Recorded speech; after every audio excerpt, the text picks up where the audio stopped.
Good afternoon, Facebook, YouTube, Twitter, and Google+.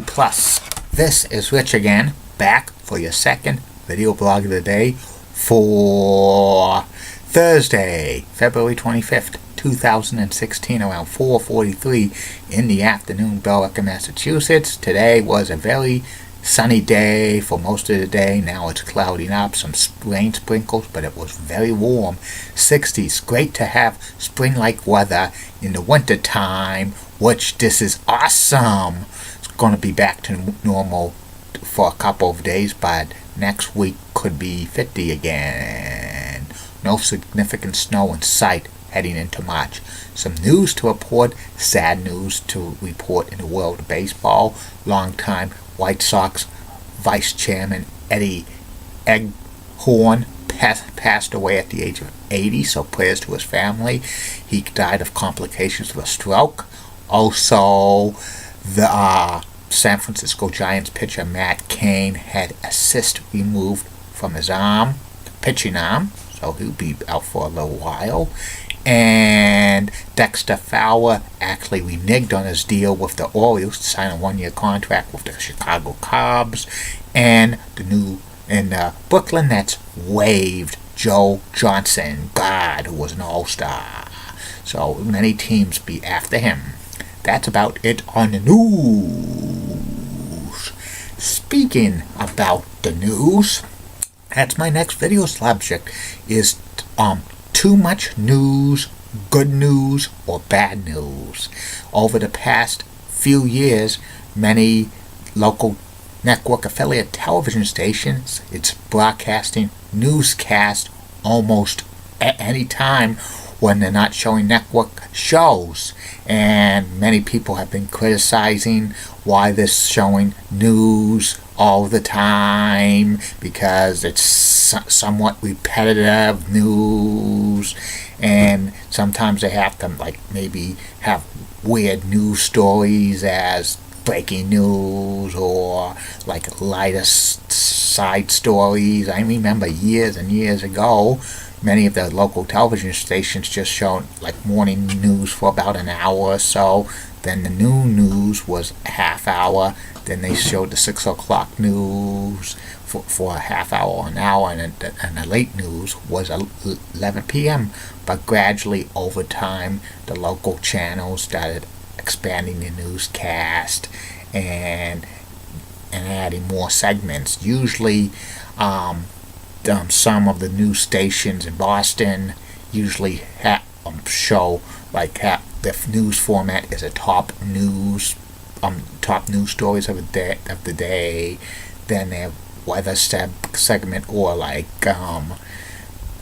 breaking, caught on camera, or buzz news for entertainment. And they do this repeatedly until the newscast ends. And recently, many television stations in Boston, over the past 6 months, are expanding their newscasts. WCVV Channel 5 just recently added a 4:30 p.m. newscast and a 7 p.m. newscast, which happened in January. And beginning on Monday, they're going to be adding a half-hour news on MeTV Boston, which they're going to subtitle to 10 o'clock news. And WFXT Channel 25 in Boston announced that they're going to start having a 4 p.m. newscast on April. And WHDH Channel 7 in Boston announced they're going to have a 7 p.m. newscast beginning in March. And it's unbelievable with all of these channels showing constant news. It seems like they're eliminating the syndicated programming, and for the weekdays, for what the local channels in Boston carry for news, WBZ broadcasts 30 hours of news each week. During the weekdays, that includes MyTV 38, WHDH has 43 hours of news. That includes an hour-long newscast on CW56. WCVV Channel 5's carrying 36 and a half hours of news, including the half-hour newscast on DTV, and WFXT Fox 25 is carrying 51 hours of news weekdays. That's a lot of news for channels to be carrying. And with an election year, I think maybe they're going to have more stories about the candidates and stuff like that. But in my humble opinion, with all of this, the news going on, with like being repetitive, it's a little pointless to just continue to broadcast news and news and news and news. I think these channels probably are making big time money for these the news, because it's cheaply produced. I think maybe some of these news channels should consider changing the formats, in my humble opinion, and maybe devote a half hour to have a kind of a local national type newscast on these channels, have a Bill O'Reilly type or a Greta Van Sonna type or Hanley or Combs type for local news on some of these news stations for a half hour or an hour. That would be pretty good.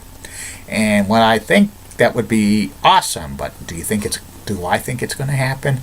No. And with my opinion on so much news programming on these local stations, it's okay, but it's just it's too much news. And that's about it on that. I will be back with the third and final video blog of the night, which will be about MBTA commuter rail route from Boston South Station to Forge Park 495, the Franklin line. Keep calm, everybody. I'm a Julie Winning guy. Molly Rosenblatt of WCCO rocks, and she's got nice legs. Elizabeth Hutt, so stunning. She's the best. Amy Swenzi's awesome. Julie Gower, Fox 25, and Shirley Spear, Fox 25 are the best. And in the words of Peter Courtney, the late great maintenance man at Hart Hank State of Technology in Billerica, Dwight's quotes are coming. Don't forget Facebook, YouTube, Twitter, and Google Plus. Questions, comments, concerns, shout-outs, plugs, send it to me, private message me. And March 22nd is going to be the second Ask Rich blog video, so get those questions in. See you later.